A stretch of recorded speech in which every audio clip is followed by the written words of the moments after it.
All right. We're going to go ahead and get started on this. I want to welcome everyone who's come to the webinar, who's viewing online. I am Michelle Mesh. I'm the PR and Marketing Manager for Iberia Comprehensive Community Health Center. We are celebrating National Minority Health Month this month, and part of our celebration is this webinar. I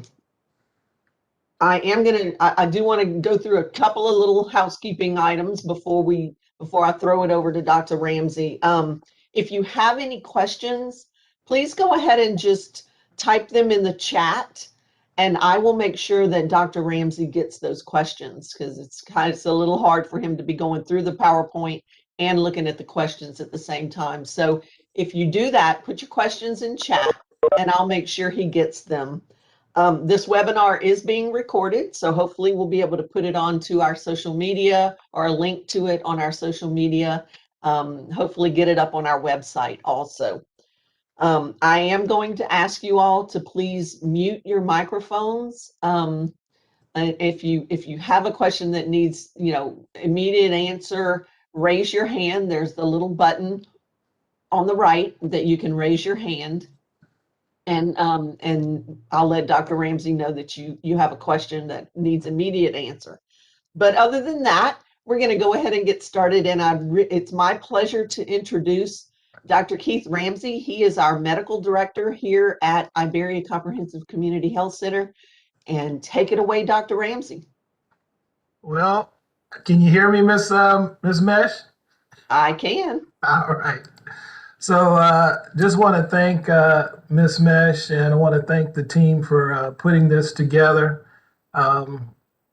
We're going to try to get some information and something that's useful and try to knock out some of these myths that are going around, and really look into hashtag VaccineReady and get those vaccines in patients' arms. So if we can push past some of these fear things that people are hearing and seeing, then I think that's going to help us in the long run.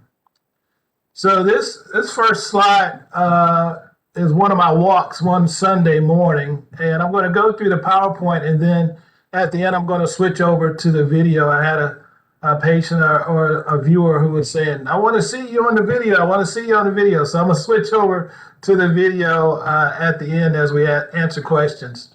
So this first slide is one of my Sunday morning walks on the bayou. Actually, it's right across the street from my house. So it's actually a cane field that you can see in the distance.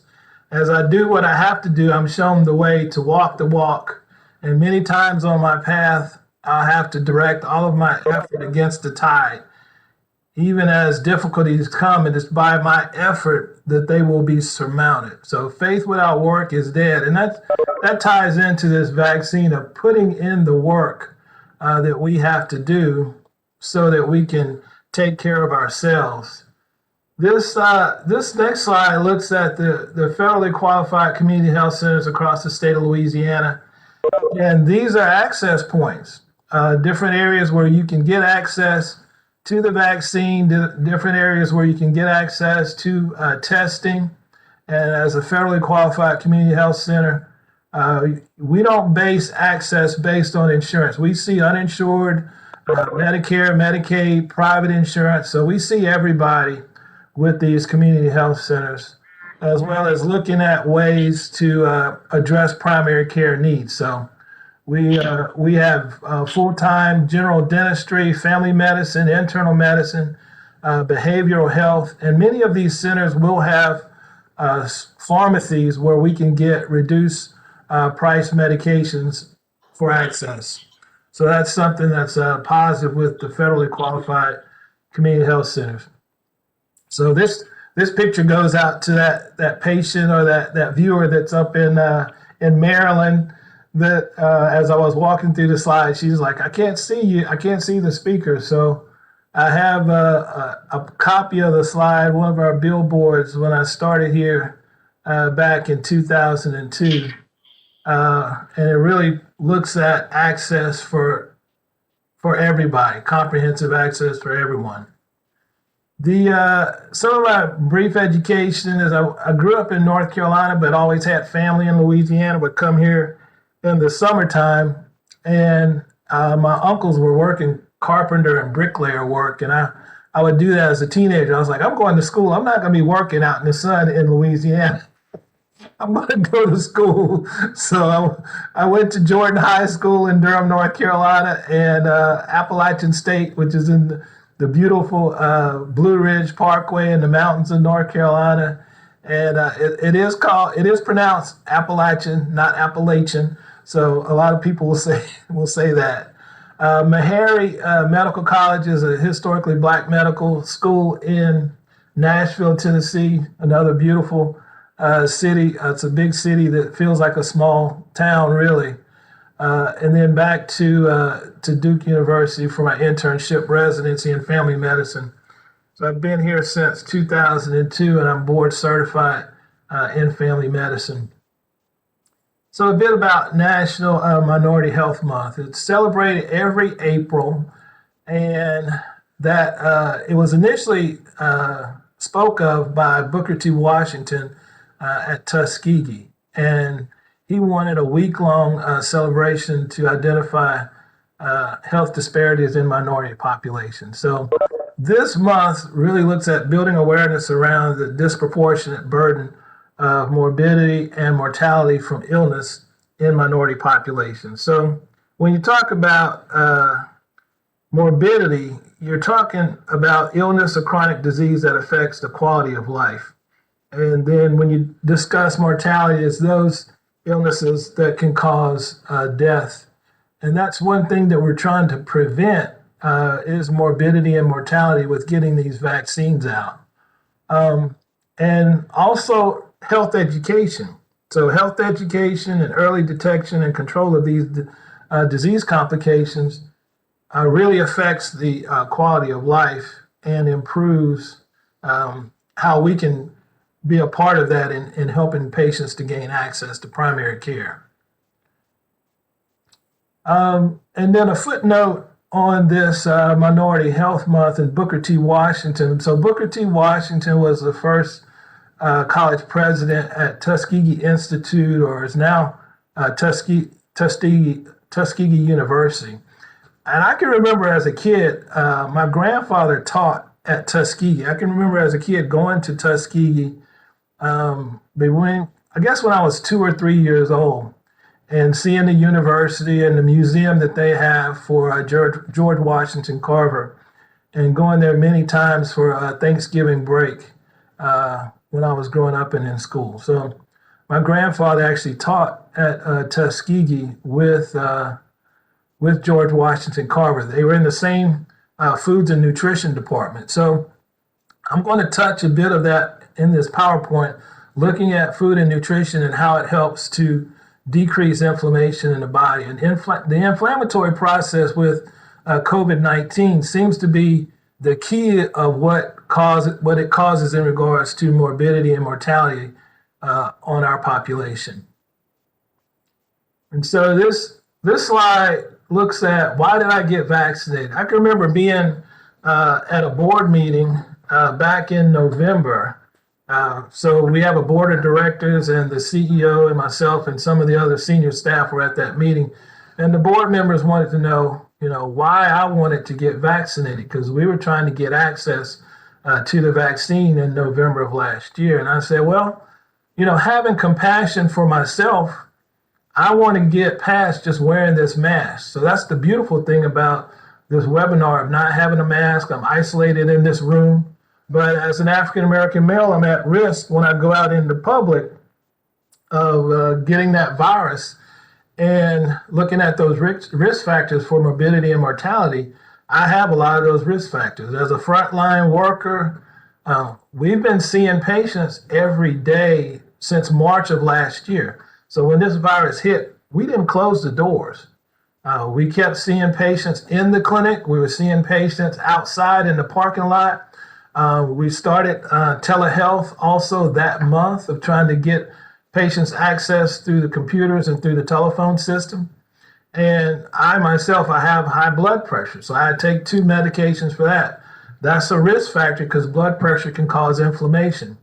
I also have a body mass index that's above 35. I'm not going to tell you what my BMI is, but that puts me at risk with my obesity of trying to address and take care of these patients. So I have to take care of myself so that I can take care of others. Another thing is looking at compassion for my family. There was a lot of anxiety when this virus hit, of taking home this virus. And I would strip in regards to taking off my lab coat and my scrubs and my shoes and socks and putting all that stuff in the washing machine before I would even come into the house to take a shower before I would see my wife. So there was a lot of anxiety and stress along those lines before I got this, before I was able to get my vaccine. So that helped to decrease my anxiety of infecting my wife. By getting the vaccine, it helped to protect my staff and coworkers, knowing that I wouldn't be able to spread this deadly virus to them. And, as the breadwinner for my family, I didn't want my family to end up destitute. In regards to a lot of minority family populations, there is no such thing as generational wealth. I have to be to work. I start work every day, and I'm here to do what I need to do to take care of patients and to take care of our community. So that's something that I believe in regards to vaccines, preventive medicine, and that's why I became a family physician, to really encourage preventive medicine and to prevent morbidity and mortality. So I believe that, that's part of the work of getting these vaccines. Yeah, I have the faith and I believe in God and I believe in, the angels and the spiritual side. But at the same time, we have to put in the work while we're here until we transition later. So that's my part of helping myself so that I can help others. This next quote from Ayanna Van Sant, and this is one of those Super Soul Sunday mornings that I watch on OWN or Oprah's TV, talking about the greatest battle is within you. Your greatest battle is between those parts of you that want to be healed and whole, and those parts of you that want to remain mediocre and broken. And that's a powerful statement that Miss Van Sant put together. Now, we are all imperfect human beings, and the only part of us that's 100% is that spiritual side. So we have to do what we have to do here on earth to try to get knowledge, and so that we can transfer that knowledge and help to care for other people. So that's the work. We have to put in the work of getting this vaccination so it empowers you to fight against an unseen threat. We can't see this virus, just like we can't see chickenpox virus, and we can't see a shingles virus, and we can't see a human papilloma virus or HIV virus or an Ebola virus. All these different small infectious particles are a threat to us in our existence, just as they are a threat to other animals, they're a threat to plants, and they're also a threat to bacteria. That's some of the early research on virology or the study of viruses looks at how viruses would infect bacteria. That's something that stimulated my interest when I was in high school, of looking at DNA and PCR or polymerase chain reaction to amplify genetic information. So there's some interesting thing with the science behind these vaccines. When we look at last year, this time in March, April, we were putting the push on testing, getting access to rapid testing, getting access to LabCorp testing. And so we're still testing, but at the same time as we test, we want to prevent illness. So that's the key with being vaccine ready, of getting those immunizations out. Some things that we have control over is very important, is avoiding tobacco. So tobacco increases inflammation and can increase your risk for different types of cancer, as well as excess alcohol can do the same thing. And I mentioned earlier about, in regards to how alcohol can also increase your blood pressure. I'll see patients every day who will come in and their blood pressure could be 200 over 100. And with that high blood pressure, that increases the risk from different infections, but also for a stroke or a heart attack. So things that we have control over is not smoking, not drinking in excess, getting the water to flush our kidneys and our system out, and also looking at ways to sleep, get that rest to renew, put in the prayer, the meditation, to reflect. So putting that prayer and a plan together, and then putting forth the effort to do better. So as we put in the effort, as we know better, to do better, and that's what I consider hashtag vaccine ready, is to know better, is to do better. So we have to constantly change. That constant change was especially seen over the past year with the Centers for Disease Control guidelines were changing every week, every 2 weeks, every month in regards to who had to stay home for a month period of time or 2 weeks or 10 days after exposure. So the more people that are vaccinated, the less that we would have to wear our mask around other family members that are vaccinated in small groups. And that was the blessing that I had this past weekend, to be able to give my mom, who's vaccinated, and my stepdad, who's vaccinated, and myself a hug, not wearing a mask in their home. So that's a blessing. So as we put in the work and the effort, then we can take place with the prevention. Some of the things that the risk factors that I talked about, and the risk factor that I have, and that's pretty prevalent in the minority community, is hypertension. So the goal for blood pressure is getting your blood pressure less than 140 over 90. And the lower, the better. It helps to take stress off of your heart, helps to take stress off of the blood vessels, as well as those diabetic patients. If we can get their blood pressure under 130 over 80, it's lower because diabetics already have an increased risk for a heart attack and stroke. And so taking that lower blood pressure reading will also help to decrease inflammation with diabetics. Was talking about different vegetables that are good for blood pressure. A lot of patients the first thing they'll say when I talk about potassium is a banana. So banana is an okay fruit. It does have a high glycemic index, meaning I don't recommend that my patients eat a whole lot of bananas, but if they have the small bananas, you can have a small one or a half a banana in the morning and a half in the afternoon. That will give you a good source of potassium. But greens, cooked and raw greens are great for potassium and calcium, as well as iron. So those things that we have in the South with the turnip greens, the collard greens, the mustard greens, you could add just some Tabasco, which is right down the road, Avery Island, and get you some Tabasco. There's documentation that actual pepper sauce can actually help your blood pressure. So adding a little spice to those greens will add flavor and can help your pressure.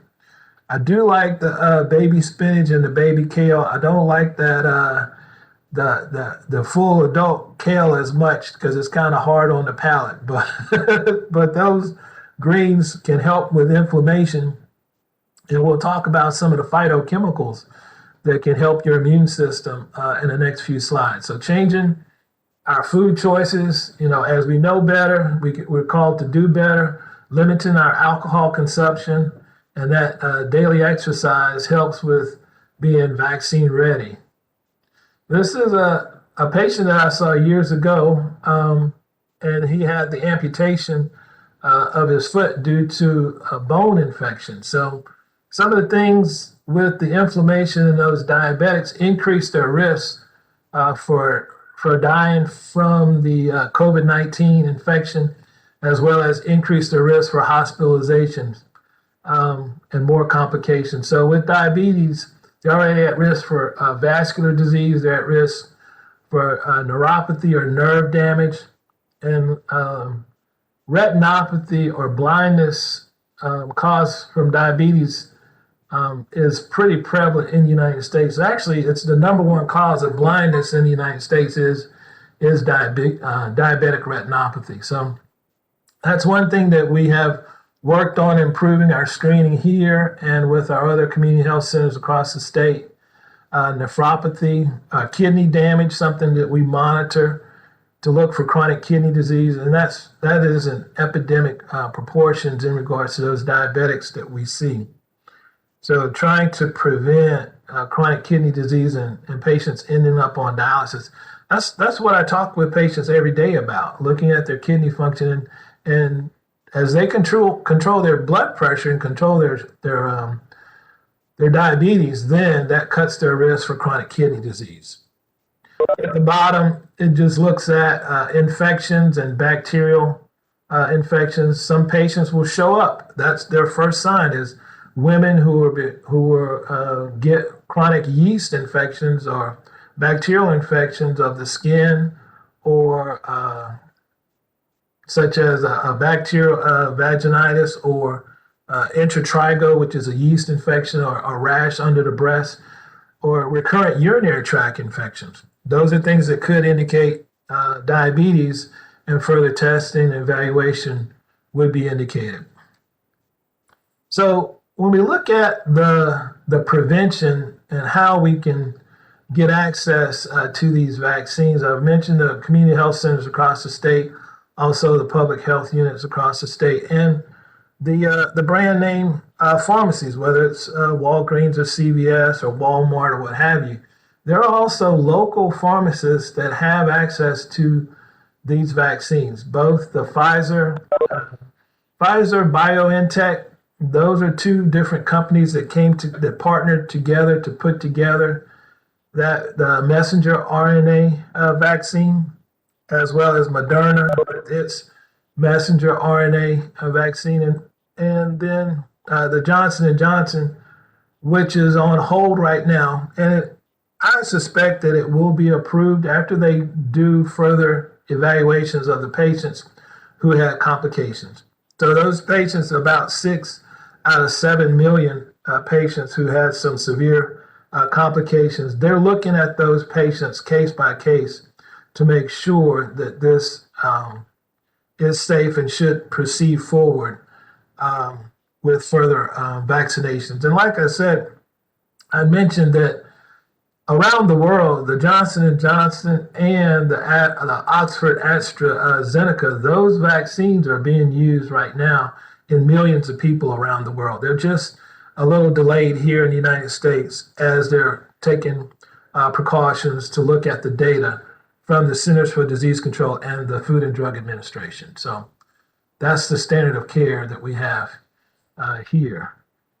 When we look at who's eligible, I mean, the blessing is everyone in Louisiana who's 16 and older is eligible. And I can attest that I was vaccinated. I had my first shot at the end of December and my second shot with the Moderna the end of January. My wife, who is recently vaccinated, she is 54 and she has a history of diabetes and blood pressure.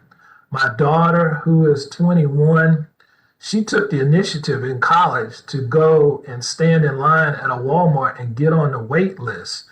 And they called her. So she got vaccinated as a college student. And my son, who is 25, is out working, and he also was vaccinated. So everybody in my immediate family, as well as my mom, who's 79, and my stepfather, who's 83, are vaccinated and doing well. So that's the blessing that I'm encouraging. And really with my patients, I tell them, I'm not going to encourage you to do something that I haven't done myself and wouldn't do. And I do the same thing with the flu shot. Every year, I encourage my patients to get their flu vaccine. And I take a flu shot selfie of me getting that flu shot. And so the reason being, with Black and brown people at increased risk of getting sick and dying, the tragic part is I'm signing death certificates every week on the computer. Back in the old days, we had to actually fill out the paper death certificate. And then basically back in January, November, and last summer, I was doing death certificates every week. For the past 2 weeks, I haven't had to do a death certificate, so that's a blessing. But before that time, I had done more death certificates over the past year, I would say, than I did in the past 10 years. And that's the tragedy that we're trying to work forward as we know better to do better and prevent COVID illness and death.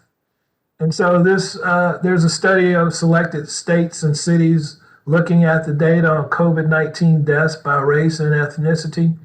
And 34% were among non-Hispanic Black people.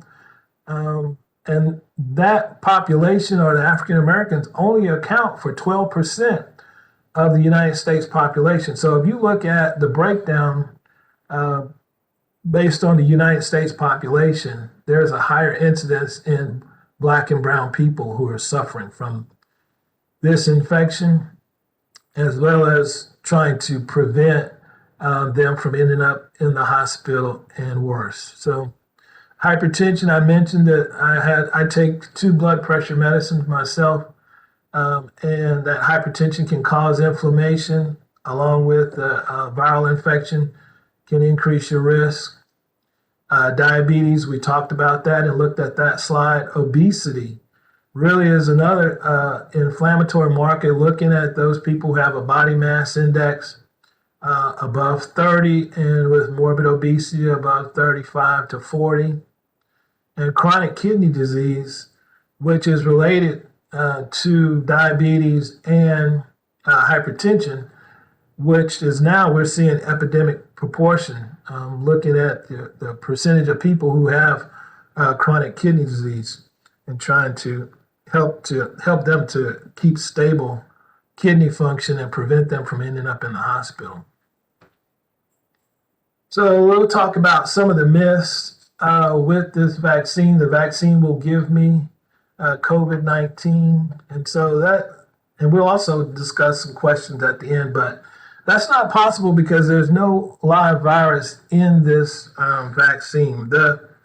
This is new technology that we're working with, and basically it's synthetic messenger RNAs. The synthetic means that these companies and the drug manufacturers have figured out a way to get that genetic information, and it is wrapped in a fat globule. It's called a nano fat particle, and then that nano lipid particle is actually stabilizes the messenger RNA so that it can teach your body how to fight off this virus. So there's no COVID-19 in any of these vaccines, and the vaccines are not integrated into your DNA, so that cannot happen. The genetic material basically teaches your body how to fight the spike proteins. So if your body can identify the spikes on the outside of the virus, which are protein spikes, then that gives us the heads up on what we need to do to fight this off. And that's what our mask, your mask can only do so much. So this virus is very small. If it gets past your mask into your respiratory tract, that's when it can cause problems. The vaccine myth that the vaccine was rushed and is not safe. That's a myth in regards to there has been research, extensive research over the past 30 years, not just on the coronavirus, but other types of virus, which include HIV and Ebola and different plant viruses that have been studied.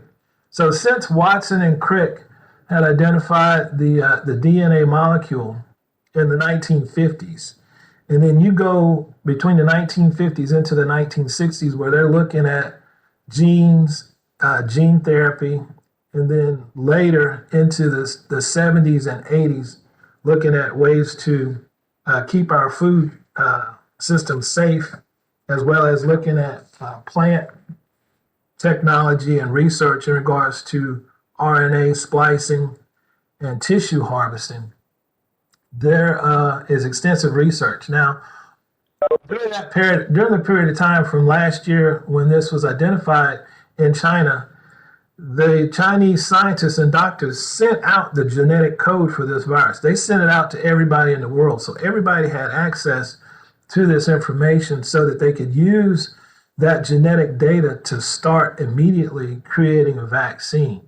And so once they identified that genetic makeup and then how to attack this virus with the spike proteins, that's how this and then institutions and universities over the past year put this together so that they could develop these vaccines, which I see all of them as being safe. And I instruct my patients to get the vaccine that you can get access to. I've already had the COVID-19 and I don't need the vaccine. I saw patients today and have done telehealth patients over the past few days who were infected with COVID-19 last summer and last fall. And I tell them also to get their vaccines. And many of the patients that I tell them to get their vaccines, they've already gotten them. And that's a blessing. So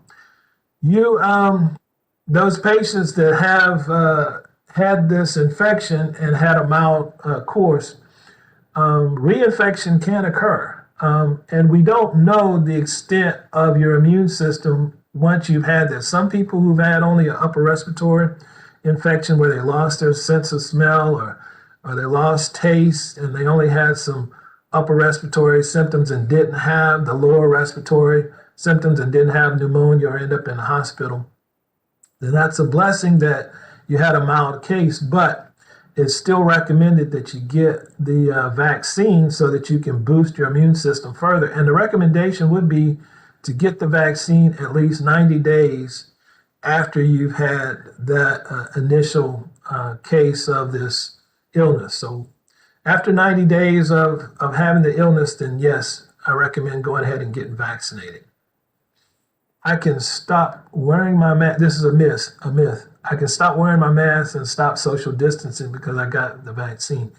No, and that's not recommended. You can, I'll tell you where you can do that, basically in small groups in your home, based on the Centers for Disease Control, in your home or at a family member's home who have had the vaccine. So if there's a small group of people, and I say a small group of about 3 to 5 people who have all been vaccinated and don't have a fever and don't have any symptoms and they've already been vaccinated, then yes, you can do that in your home. But going out in public is still very important to wear your mask and to social distance. Even though I've gotten the vaccine, I still continue to do that and wouldn't ask anybody to do that if I don't do it. The side effects are severe. That's the myth. My first shot, I didn't have any side effects. I really had a little arm soreness, and the next day I was back at work. The second shot that I got, the end of January, my second Moderna, I had muscle soreness, and I think I had a little chills that night. I was sitting on the couch and feeling kind of achy. I got up under my blanket and took 2 Tylenol that night, and then took 2 ibuprofen with dinner. The next day, I came back to work. There were some staff members and nurses and other doctors or nurse practitioners who were out the second day with malaise, which would be muscle pain and fever and chills. But that instance is really rare. And of the staff, we didn't have anyone who had any severe reaction. And of the patients that I've vaccinated and ordered the vaccines here, we haven't had any patients who've had any severe side effects. So the side effects that are ongoing, that they're researching now with the 6 patients from that Johnson & Johnson, those are some extreme cases, and I'm pretty sure that they're going to get that approved and back out on the market. So I'm not at high risk. I don't need a vaccine. Everybody needs to see if they can get this vaccine. You just don't know. So you're gambling with your life, And if you don't know, it's best to have compassion for yourself so that you can have compassion for other people. So that's the key, is to try to get vaccinated. And that's what I recommend for the flu shot as well. And that's why I take that.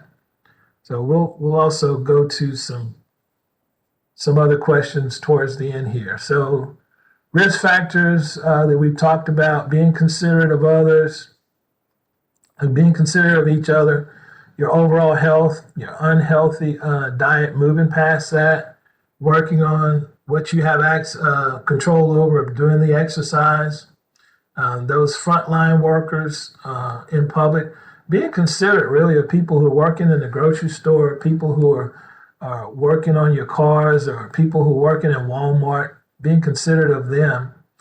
And also being aware of extended family gatherings. That's why I talked about small family gatherings with people who are already vaccinated. That would be safe to be inside with a small number without a mask, as long as everyone was vaccinated.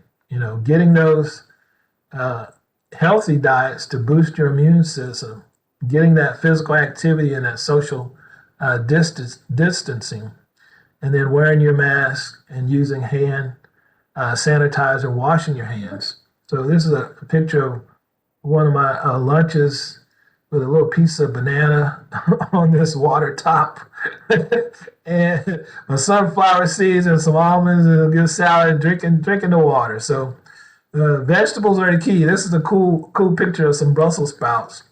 Brussels sprouts to boost your immune system, watching out for the processed sugar. So if you can cut the inflammation, then that cuts your risk, and increase your fiber. It's going to improve your digestion, and fiber helps good bacterial growth. So we want the good bacteria to push away the bad bacteria. And there are many studies that show a plant-based diet helps to increase and add years onto your life and the quality of your life. Things that you really can't see are the phytochemicals. Those phytochemicals are the X factor in these vegetables and fruits, beyond the vitamins and minerals and fibers. So there's thousands of super foods that are out there. The lycopene and tomatoes and the flavonoids, especially I love blueberries, which have anti-inflammatory and anti-cancer properties. Turmeric, apples, citrus. Onions are great for inflammation, and then coffee can help with preventing liver cancer and tumor growth. So there's some good studies to look at those positive phytochemicals that we get from fruits and vegetables. So we'll look at some final thoughts. This is a picture of my son and daughter when they were small in Gaffney, South Carolina. It just shows the perspective of looking at things from a different perspective of being on the front lines and getting the vaccine to protect yourself so that you can protect others as well as your family. So hashtag vaccine ready, to help and protect yourself and others. To receive, I have to give. To have, I have to do. To keep, I have to maintain. And no matter how I look at the evolution of my life, faith without doing the required work is dead. Thankful for my God-gifted talents to do my required work, and filled with gratitude to claim my blessings along the way. And this is another picture of a Sunday morning walk, so I can get some beautiful sunrise shots as I'm doing some walks in the morning. So this mesh that concludes my talk there. I'm going to turn on my video. People said they wanted. They said they wanted to see me. Let me see if I can turn it on.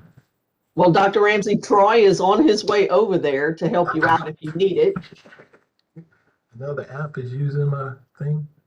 Let's see. I want to thank you for joining us and for giving all of us the information that you have.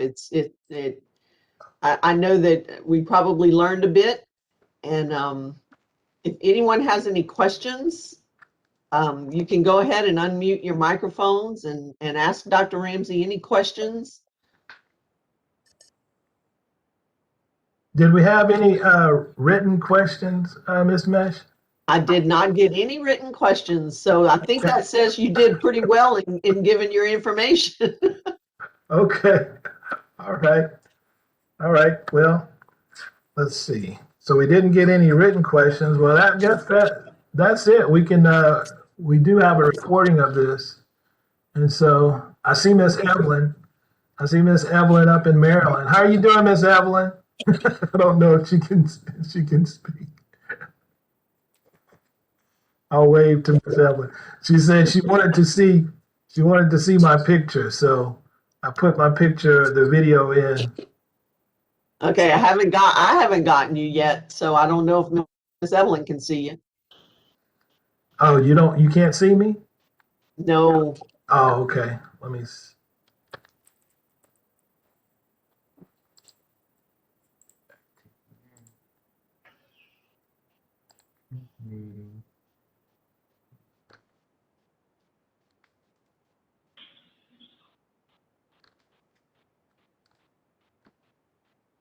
Oh, we got something there. Yeah, some picture. There's something else using your video? Oh, okay. I don't know. Webinar. There we go. Oh, now can you see me? Can you see me now? There you are, Dr. Ramsey. Okay, you can see me now. Here we go. We can all see you. So we appreciate you taking the time, and everyone that joined us, we appreciate you taking the time. If you have any questions after this is all over, you are more than welcome to drop an email over to me, and I'll make sure and get it to Dr. Ramsey. And my email is mmesh, that's MMECHE, at icchc.org. And Dr. Ramsey, I'm sure will be happy to answer any questions that come up afterwards if you have them. And we appreciate everyone, and we wish you all a very happy Minority Health Month. And for those of us who are down here in South Louisiana, everybody stay dry and safe. And thank you all for joining us. All right. Thank you. Be blessed.